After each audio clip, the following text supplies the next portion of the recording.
Kevin Durant wants to be one of the great players. Right. He wants to be considered a GOAT too. But you don't win any championships if it wasn't with Steph Curry. See, you could always say, well, Golden State didn't win anything until I got there. That's not the case. Golden State won before you got there, and then they won afterwards.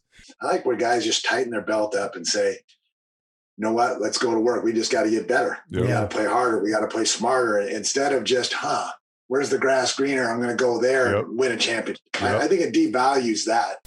You're not climbing the mountain. You're taking a helicopter to the top of the mountain. Agree. So Kevin Durant's ego got so big from the fact that everybody was saying, oh, you couldn't win unless you go to Golden State. You couldn't beat Golden State, so you had to join them.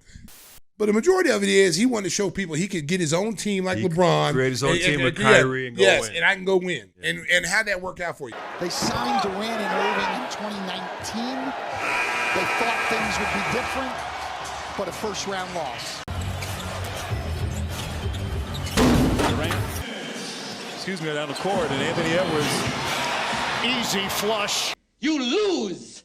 Good day, sir. When it comes to the career of one Kevin Durant, it's in a constant roller coaster of controversy, drama, and speculation for the past decade.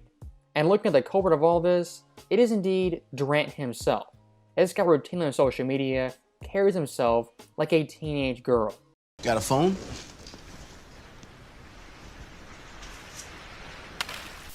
For someone like Durant being 37 years old in his 18th NBA season to battling Twitter trolls in the summer, it's downright pathetic.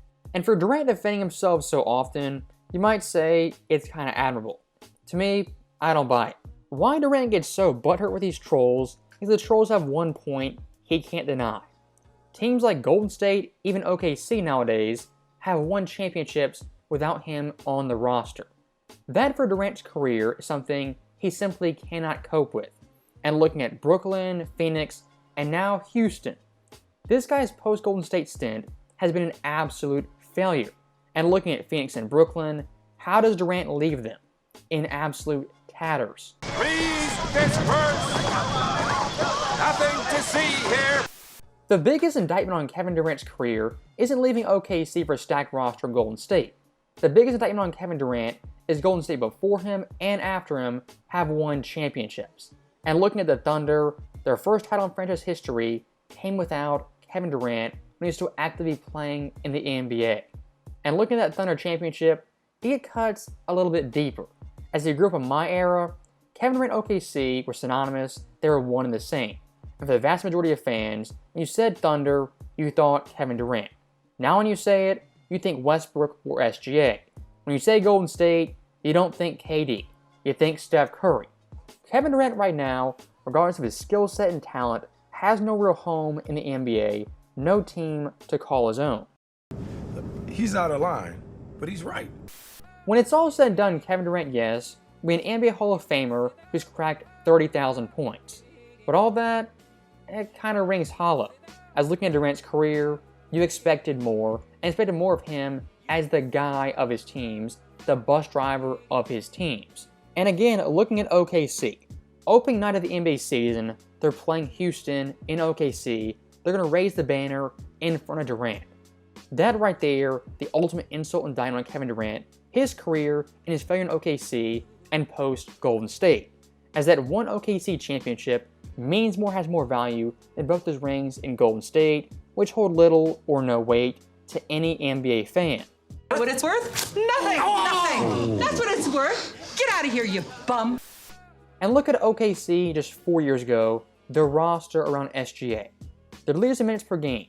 SGA first, Darius Bazley second, Lou Dort third, Al Horford fourth, and Theo Maledon fifth. Who? If SGA had the Kevin Durant gene, he left that team in an instant, demanded a trade, demanded superstars in OKC. But of course SGA, kind of in the anti-Kevin Durant, saw the vision and stayed put. And once again, looking at Durant's Twitter tirades, if you think this guy doesn't care about championship legacy, what the fans think, you're out of your mind. This guy defending himself constantly, that tells you all you need to know.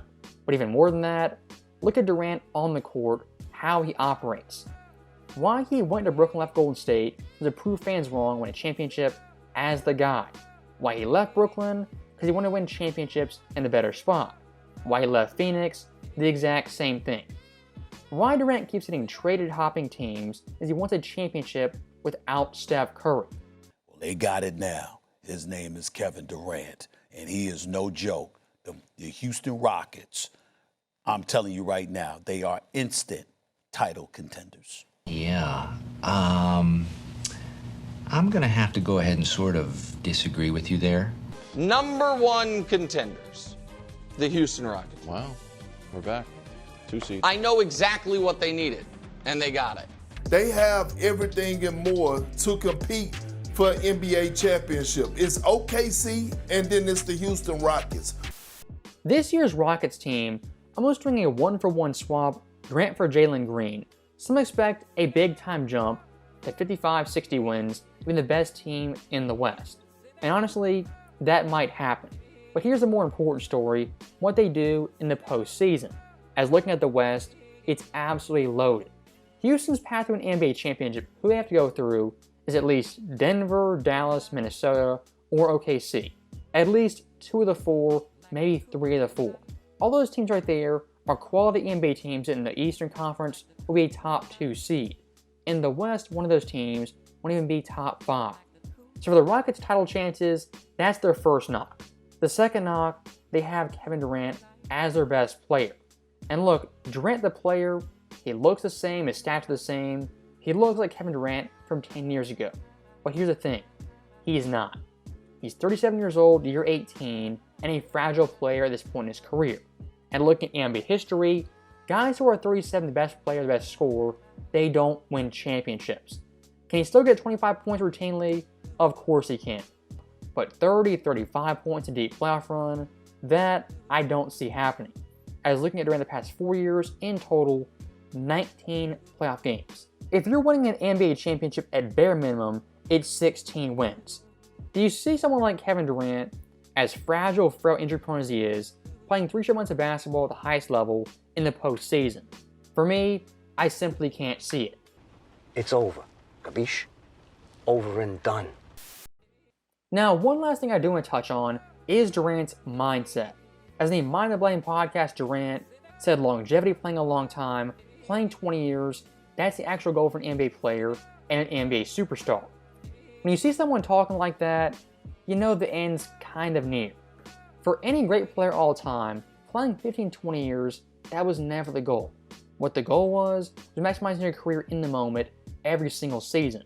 Durant in Brooklyn, Phoenix, and now I think Houston will maximize his team and his teammates and their championship potential. As like we've seen over and over again, he's a great individual player. A great championship player, team elevator, I don't think he is or ever was. When you have to go around trumpeting that you're great and what separates you from all the other people that makes you greater than them, that's a problem. Kevin Durant was talking about how longevity is more important than rings and all that other stuff. Being in the league basically for 20 plus years shows the dedication and the hard work. So to listen to these guys discredit the former players and how great they were to basically step on top of them to get themselves higher is really sad. So that right there is the end of the video, and I'll say one last thing. For Durant's overall career, what team is Durant's team he's going to have a statue for, his number retired? Phoenix, not happening. Brooklyn, no chance. Oklahoma City, possibly. Then Golden State, he probably will. But even in Golden State, who's the market attraction of the player, their franchise star? Not Durant, but Steph Curry. And that, in a nutshell, is Durant's legacy. A great talent and great player, but not a championship guy as the dude. As always, thank you guys for watching. Hope you enjoyed it. I'll see you next time.